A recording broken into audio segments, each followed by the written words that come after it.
और उसमें लिखा है कि संतर्पण जन्य रोगों का कारण क्या है।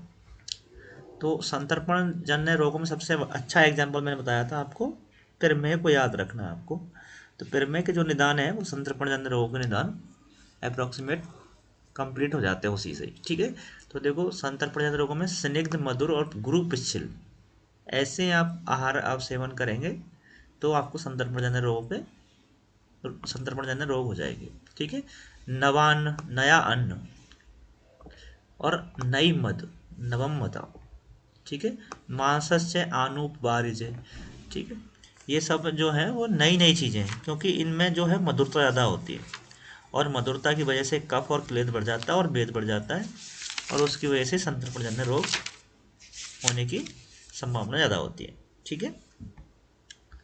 उसके बाद देखो गौरस, गौड़, गौड़ के अन्नस्य पौष्टिके से अतिमात्रस्य चेष्टा द्वेषी, इंपॉर्टेंट है, चेष्टा द्वेषी, जो चेष्टा नहीं करता। तो जो प्रमेह का जो रोगी होगा वो भी किसी भी प्रकार की क्रिया नहीं करता, ठीक है। चेष्टा मतलब क्रिया नहीं करता, कोई भी व्यायाम नहीं करता, ऐसी काम नहीं करता जिससे कसरत हो शरीर की। तो ऐसे रोगी जो है अपने एक स्थान पर बैठे रहते हैं और उसकी वजह से आपको उनका मेद बढ़ जाता है, ठीक है। दिवास्वपन, आसन, आसन सुखे रतम, ठीक है। और ऐसे जो रोगी हैं वो देवास्वपन करते हैं, और देवास्वपन करने की वजह से कफ की वृद्धि हो जाती है, ठीक है, और सुखपूर्वक बैठे रहते हैं। तो ये सेम जो लक्षण, सब सेम जो निदान है आपको प्रमेह के रोगियों में भी मिलेंगे, ठीक है। और प्रमेह जो खुद रोग है वो भी संतर्पणजन्य रोग है, ठीक है। इसलिए आगे एग्जाम्पल दिए हुए हैं कि कौन कौन से रोग संतर्पणजन्य है। तो वही रोग आएंगे जिसमें कफ बढ़ा हुआ होगा, ठीक है, या फिर आम बन रहा होगा, या फिर मेद दुष्टि हो रही होगी, ऐसे रोग उसमें आएंगे। तो देखो सबसे पहला एग्जाम्पल ही क्या दिया हुआ, प्रमेय दिया हुआ है। प्रमेय पीड़िका कोट कंडू पांडु आम्य ज्वरा। तो प्रमेय पीड़िका, प्रमेय सबसे इंपॉर्टेंट आ गया, पीड़िका तो प्रमेय से होती ही है। लास्ट में देखो पांडु रसज रोग है, रस दुष्टि होती है इसमें, ठीक है। आम जो है उसमें अग्निमंद होती है तो कफ बनता है, और ज्वर है जो वो भी रसज रोग है। तो रस का संबंध हमेशा आम से होता है, ठीक है। अगर रस दुष्टि हो रही है तो पॉसिबिलिटी है आम दुष्टि हो रही है उसमें, ठीक है। तो इसमें आम यानी कफ बढ़ा हुआ है तो भी आपको ये रोग होने की पॉसिबिलिटी संतर्पणजन्य है, इसलिए इनके रोगों में ज्वर भी आया हुआ है, ठीक है। कुष्ठ, आम प्रदोषस्य, आम प्रदोष आ गए, और मूत्र कृक्ष अरोचक, इस पे निशान लगाना, मूत्र कृक्ष अरोचक, और एक ज्वर पे निशान लगा लेना, ठीक है। ये पूछे जाते हैं इनमें से कौन सा रोग संतर्पणजन्य है, तो मूत्र कृक्ष अरोचक और ज्वर, ठीक है। क्लेब्यता, तंद्रा क्लेबियम अतिस्थौल्यम आलस्यम गुरुगात्रता, और इंद्रिय स्रोतसाम लेपो, ये भी निशान लगाना, इंद्रिय स्रोतसाम लेपो, बुद्धि में प्रमीलक, ये सब संतर्पणजन्य रोगों के उदाहरण है।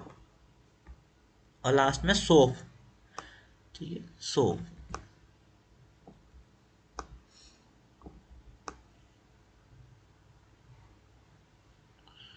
ठीक है। तो सोप के आद्यावस्था में हम लंघन कराने के लिए सुश्रुत संहिता में बोला है, वो इसीलिए बोला है क्योंकि संतर्पण जन्य रोग है, और तो उसमें लंघन कराएंगे तो आराम आ जाएगा, ठीक है। और लास्ट में लिखा है इसमें शीघ्रम प्रतिकुर्वतम, और इनकी चिकित्सा हमें शीघ्रतापूर्वक करनी चाहिए। शीघ्रतापूर्वक करने का मतलब यहाँ पे यह है कि अगर इनका निदान हमें जब मालूम है तो इनकी पूर्व रूप अवस्था में ही इनकी चिकित्सा करेंगे तो जल्दी ठीक हो जाएंगे। तो ये आपको संतर्पणजन्य रोगों के नाम बता दिए। आगे देखो संतर्पणजन्य रोगों की चिकित्सा, ठीक है। तो हम जो अभी ये रोग पढ़े हैं उनमें कौन कौन सी चिकित्सा हम कर सकते हैं, इसका मतलब ये है, इसका मतलब ये नहीं है कि जो मैं चिकित्सा बता रहा हूँ वो सब चिकित्सा इसमें करेंगे। तो वो रोग डिसाइड करेगा कि कौन से रोग में कौन सी चिकित्सा करनी है। जैसे इसमें अगर आप देखेंगे तो उल्लेखनम वमन भी बताया हुआ है, ब्रेको मतलब विरेचन भी बताया हुआ है, और रक्त मोक्षण भी बताया हुआ है, और अन्य चिकित्सा और आएंगे भी, ठीक है। तो इसका मतलब ये नहीं है कि ये सभी चिकित्सा एक ही उस रोग में करनी है, ऐसा नहीं है। और आपको डिसाइड करना है कि कौन से रोग में कौन सी चिकित्सा करने का पर्पज है। जैसे विरेचन है, वमन है, ये कैसे डिसाइड करते हैं कि ये संशोधन चिकित्सा है, और संशोधन चिकित्सा का इंडिकेशन क्या है, जब दोष बहुत ज़्यादा बढ़े हुए हों। जब दोष बहुत ज़्यादा बढ़े हुए हैं तो दोषों को बाहर निकालना होता है। जब दोषों को बाहर निकालना है तो आपको ये डिसाइड करना पड़ेगा कि कौन सा मार्ग सबसे नज़दीक है। जैसे आप कफ के लिए बात करेंगे तो कफ के लिए मार्ग कौन सा है, कफ को बाहर निकालने की सबसे नज़दीक मार्ग क्या है, तो वो है हमारी ओरल कैविटी, ठीक है, मुख है, तो हम मुख से बाहर निकालते हैं। अगर पित्त की बात करें तो पित्त का जो स्थान है वो कौन सा स्थान है, मध्य वाला है, और उसको निकालने के लिए सबसे नज़दीक में क्या है, कोष्ठ है हमारा, और कोष्ठ का जो नीचे वाला मार्ग होगा तो उसे मल द्वार से निकालेंगे, ठीक है। और बात को निकालने के लिए संशोधन बताया हुआ नहीं है, बात के लिए तो क्या बस्ती बताई हुई है, ठीक है, क्योंकि बस्ती चारों तरफ फैलेगी और फैल के उस दोषों को बाहर निकाल के फिर पकवासे में ला के फिर उसको बाहर निकालेगी, ठीक है। तो ये मार्ग पर डिपेंड करता है कौन सा मार्ग नज़दीक है किस डिजीज में, ठीक है। तो उस हिसाब से इनको डिसाइड करना होता है। तो संसर्ग प्रजनन रोगों में वमन करा सकते हैं, विरेचन करा सकते हैं, रक्त मोक्षण करा सकते हैं, व्यायाम उपवास से धूमस स्वेदना नीचे, ठीक है। तो ये जब आप प्रक्रिया करा दोगे तीनों, तो फिर भी हम कुछ दोष शरीर में बच जाते हैं। उन दोषों को कम करने के लिए ये व्यायाम उपवास धूम ये क्रिया बताई हुई हैं कि अगर थोड़ा बहुत बच भी गया तो इनको आप व्यायाम से उपवास से इनसे नष्ट कर सकते हैं, ठीक है। उसमें आपको संशोधन दोबारा कराने की जरूरत नहीं है। सबसे इंपॉर्टेंट बात लिखी हुई छोद्र अभ्याप्रासम, ठीक है। अभ्याप्रास मतलब हरितकी का प्रयोग कराना है छोद्र के साथ, ठीक है। रूक्ष अन्न सेवनम, और लोकल एप्लीकेशन में आपको चूर्ण प्रदे भी देने किसमें, कंडू कोट विनाशन में, यानी स्किन डिजीज के अंदर। तो ये पूरा आपको चिकित्सा सूत्र आपको याद रखना है। ये चिकित्सा सूत्र जो है संतर प्रजनन रोगों के लिए स्पेशली बताया हुआ है, ठीक है।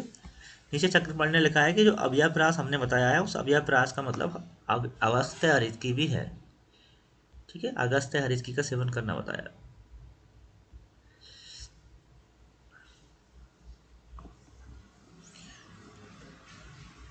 ठीक है। इसके अलावा संदर्पण जन्य रोगों में विशेषकर सुश्रुत में देखो क्या क्या चीज बताइए, कुलथ चूर्ण, ये इंपॉर्टेंट है, इंसान लगाना है कुलथ चूर्ण, ठीक है, मधु कोदक के साथ। उसके अलावा मधु के साथ त्रिफला लेहात गुड़ूची अविया घनम, ठीक है। और रसांजन, रसांजन को सबसे बेस्ट औषधि माना है अति स्थौल्य की। तो स्थौल्य की अगर बेस्ट औषधि पूछे आपसे तो रसांजन आएगा, ठीक है। शिलायुक्त प्रयोग अग्निमंत्र के साथ, ये हम पिछली बार भी पढ़ चुके हैं अति स्थौल की चिकित्सा में, तो इसको भी यहाँ भी पढ़ना है क्योंकि अति स्थौल खुद किसकी संतर प्रजनन व्याधि है खुद भी, ठीक है। त्रिफलाक्वाद, अब इसके आगे की जो चिकित्सा बताया कि इसमें त्रिफलाक्वाद दे सकते हैं, त्रिफलादिक्वाद है, त्रिफला के अलावा और भी कंटेंट इसमें है, ठीक है, त्रिफलादिक्वाद। आगे वाला देखो मुस्तादिक्वाद, इसमें भी मुस्ता के अलावा काफ़ी सारे कंटेंट बताए हुए हैं, कंटेंट याद करने की जरूरत नहीं है आपको, ठीक है। इसमें एक चीज़ याद रखो, यथा दोषम प्रातम प्रातम पिबेन्द्रम, दोषों के अकॉर्डिंग इसकी डोज डिसाइड करनी है आपको, प्रातः इसका सेवन करना चाहिए, निरंतर करना चाहिए, ठीक है।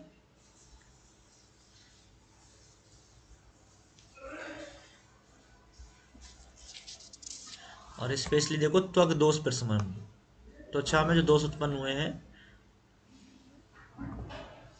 उनके लिए बताया।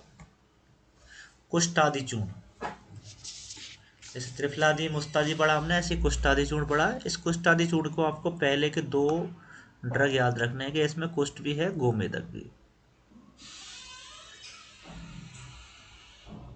ठीक है। एक इसमें तक्रण दधिमंडेर बदर अमल रसेन बा, ये एक तरीका का इसमें भावना रस है, वो आपको याद रखना है, ठीक है। और प्रयोग किस में करते हैं, मूत्रक रस प्रमेय में बताया हुआ है, ठीक है।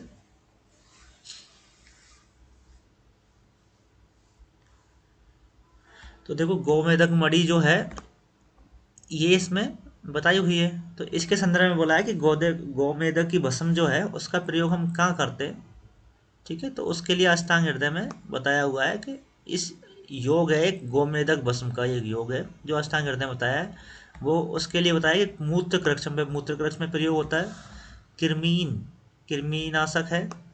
और मेहान यानी कृमिनाशक है। स्थूलता से व्याप्ति और स्थूलता को नष्ट करता है। तो अगर गोमेदक का अलग से ये आ जाएगी, गोमेदक जो है उसका प्रयोग कहाँ करते हैं अष्टांग हृदय के अनुसार, तो संतर्पणजन्य रोगों के अलावा कृमि रोग में भी बताया हुआ है। प्रमेय चिकित्सा। अब इसके बाद हम प्रमेय की चिकित्सा हम पहले भी पढ़ चुके हैं, फिर भी एक बार इसको बता रहे हैं आपको कि प्रमेय की चिकित्सा आपको करनी है। तो तक्र अभिया,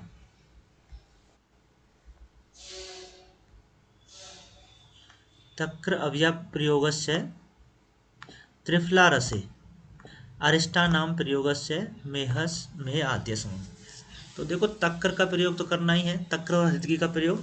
और त्रिफला का जब प्रयोग आप देखेंगे, त्रिफला के आप गुण देखेंगे आचार्य सुश्रुत के अकॉर्डिंग, तो इसको प्रमेयनाशक बताया हुआ है। ठीक है, प्रमेयनाशक बताया हुआ है और मेद का शमन करने वाला बताया। ठीक है, मेदनाशक बताया। ठीक है, और ये स्पेशली जो है कफनाशक है।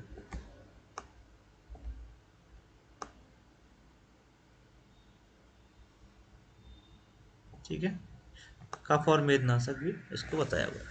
तो त्रिफला के जो गुण हैं, चाहे अरिष्ट के गुण देखो, अरिष्ट के भी आप गुण देखोगे चरक संहिता में लास्ट में जब आएंगे, तो उसके गुण भी मेद को कम करने वाले हैं। ठीक है, और कफ को कम करने वाले हैं अरिष्ट के गुण। तो इनको इसीलिए प्रमेय चिकित्सा में बताया हुआ है। ठीक है, और प्रमेय चिकित्सा में भी अरिष्ट काफ़ी सारे आप पढ़ेंगे। जब प्रमेय चिकित्सा पढ़ेंगे हम चिकित्सा स्थान में, तब उस समय काफ़ी सारे उन्होंने अरिष्ट बताए हुए हैं, आसब भी बताए हुए हैं। ठीक है, तो इसीलिए बताया हुआ है कि अरिष्ट जो है जनरली अच्छे होते हैं प्रमेय के लिए। ठीक है, मेद को कम करने के लिए, स्रोतों को खोलने के लिए। ठीक है, ऐसे ही जो मैंने बताया था सैम गुण जो त्रिफला के हैं, वही सैम गुण आचार्य सुश्रुत ने त्रयोष्ण के बताए हुए हैं। इसलिए यहाँ पे त्रयोष्णादि मंत्र भी वर्णन किया हुआ है। तो त्रयोष्णम त्रिफलाम छोद्रम कृमिम अजमोदकम मंथो अयम सक्तु तेलम हितम लोह उदक प्लूतम। ठीक है, इसको एक बार थोड़ा ध्यान रखना। लोह उदक उपलुतम का मतलब होता है अगर का क्वाथ। ये अगर के क्वाथ के बारे में बता रहे हैं। लास्ट में देखो व्योसाद सत्तु। अब व्योसाद सत्तु है, इसमें सक्तु नाम 16 गुणम भागम, 16 गुना भाग है सत्तु का। ठीक है, तो ऐसा माना जाता है कि जब इसको बनाया जाता है सत्तु के 16 गुना, मतलब 16 गुना इसमें पानी मिलाया जाता है। संतर्पणम पिबेत। ठीक है, जिसको अपन को संतर्पण जो रोगी है उनको पीना है, तो ये क्या कराएगा, संतर्पण जन्य रोगों में इसको इंडिकेट कर रहे तो ये अवतर्पण कराएगा। ठीक है, तो स्पेशली ध्यान रखना है, व्यवसाय सत्तु है वो अवतर्पण कराता है, संतर्पण जन्य रोगों में ऐसे प्रयोग कराते हैं।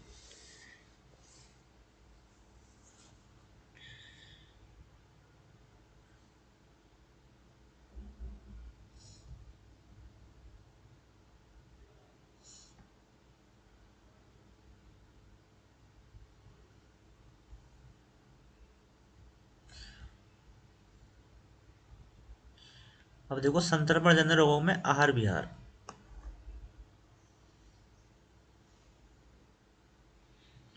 इसको छोड़ दो, कोई खास बात नहीं है।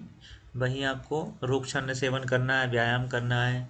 ठीक है, ये सब चीज़ें बातें जो हमने पिछली बार पढ़ चुके हैं, अति स्थूल हैं वही चीज़ें। ठीक है, आप इस पे आइए डायरेक्ट। अवतर्पण से होने वाले रोग। तो अवतर्पण से होने वाले रोगों के नाम आपको देखने हैं। पहले हमने संतर्पण जन्य रोगों के नाम देखे, तो देखो इसमें देह अग्नि बल बल वर्ण ओज शुक्र मास परिचय ज्वर काश अनुबंधस्य पार्श्व शूलम अरोचकम स्रोत दौर्बल्यम उन्मादम प्रलापो हृदय व्यथा विणमूत्रम संग्रह शूलम जंगो उरुत्रक संश्रयम पर्व अस्ति अस्थिभेदम अन्यस्य बातस्य गदा ऊर्ध्वबातस्य सर्वे जायन्ते अवतर्पणा।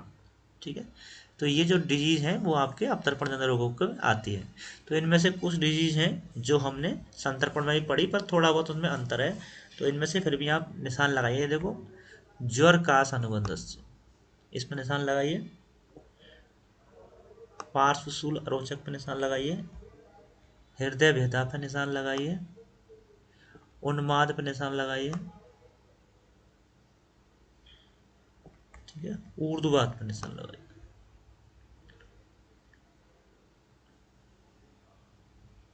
तो इसमें स्पेशली आपको वो रोग दिखाई देंगे जिसमें क्षय हो रहा हो, बात बढ़ी हुई हो, ठीक है, डिहाइड्रेशन की जैसी कंडीशन आपके सामने बनी हुई हो, ठीक है, और स्पेशली वातज रोगों के लिए इसमें बताया हुआ है, ठीक है। अब इसमें और इसमें हमने जो कुछ चीज़ें कॉमन पढ़ी वो मैं आप लिख लीजिए, मैं बता रहा हूँ आप लोगों को। तो देखो अरोचक जो है, अरोचक उसमें भी आया था, संतर्पणजन्य में भी, और अरोचक अपतर्पण में भी आया। तो निशान लगाने अरोचक का वर्णन दोनों में बताया हुआ है, ठीक है। अरोचक का वर्णन संतर्पण अपतर्पण दोनों रोगों में बताया हुआ है।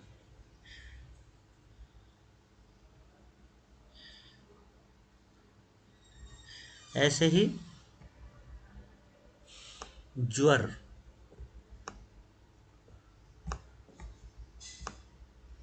ज्वर और मूत्रकृक्ष ये भी दोनों में ही आएगा। अभी आगे और आएंगे कुछ रोगों के नाम, ठीक है। तो ज्वर और मूत्रकृक्ष उसमें आएंगे, अपतर्पण में आएंगे, और संतर्पण में हमने पहले ही पढ़ लिए।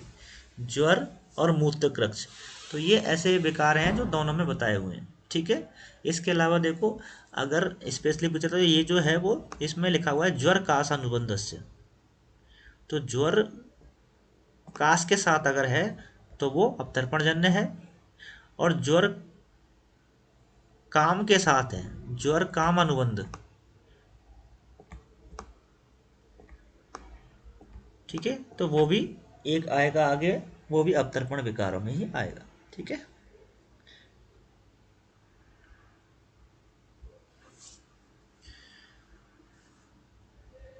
अब देखो चिकित्सा के बारे में बताया है कि संतर्पण जो चिकित्सा है वो कैसे करनी है, उसके प्रकार क्या है। तो तेसाम संतर्पण तदगेयम, तो संतर्पण जन्य रोग है, पुनर्ख्यातम औषधम उनकी चिकित्सा बताई हुई है।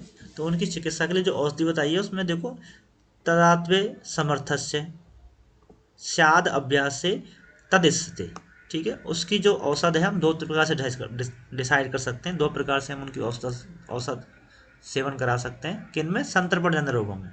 एक तो तदात्वे समर्थस्य, मतलब सद्य तुरंत जिस पेशेंट को बीमार हुआ तुरंत उसको औषध दे दी, सद्य औषधि जिसको बोलते हैं अपन, ठीक है, सद्य औषधि।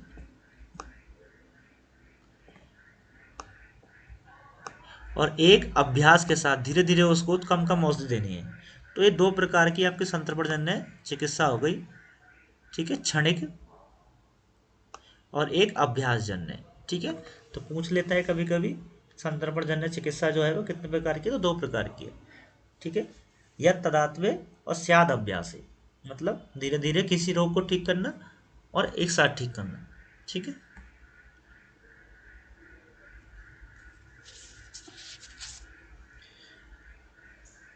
और देखो सद्य क्षीण, जो अभी सद्य क्षीण हुआ है उसको सद्य ही तर्पण कराना है। जो ऐसा रोगी है जिसको अभी बीमार हो गया, सद्य क्षीण हो गया, कम समय में बोल देता धातुओं का क्षय हो गया है, तो उसको सद्य ही तर्पण कराना है, ठीक है। परंतु ऐसा कोई रोग ही है जो चिरकाल से क्षीण हुआ है, बहुत समय में क्षीण हुआ है, तो उसको जो संतर्पण कराना है वो सने सने कराना है, ठीक है, अभ्यास के साथ कराना है। तो ये जो चिकित्सा हमने दो प्रकार की बताई, ये उसका एग्जाम्पल है कि इसमें कौन सी चिकित्सा संतर्पण इंडिकेटेड होगी।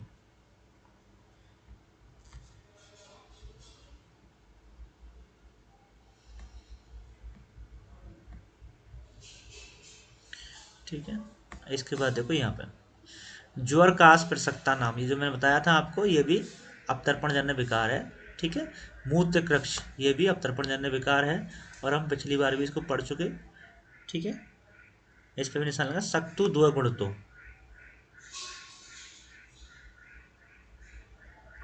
मतलब इसकी जो चिकित्सा में एक योग बताया है, इसमें देखो शर्करा है, पीपली है, तेल है, घृत है, इनको सम मात्रा में लेकर 2 गुना सत्तू का प्रयोग करना चाहिए।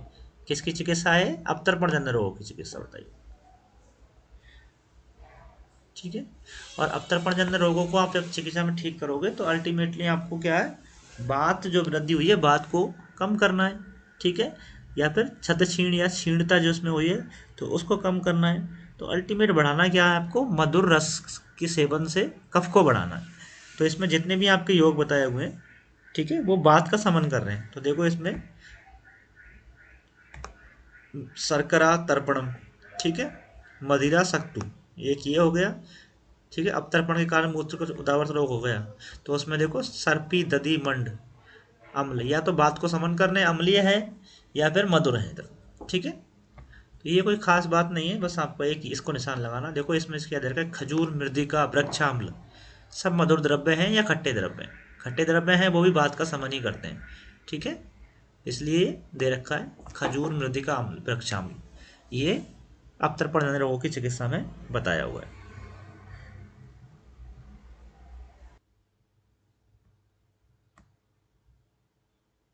ठीक है परमा। जी सर।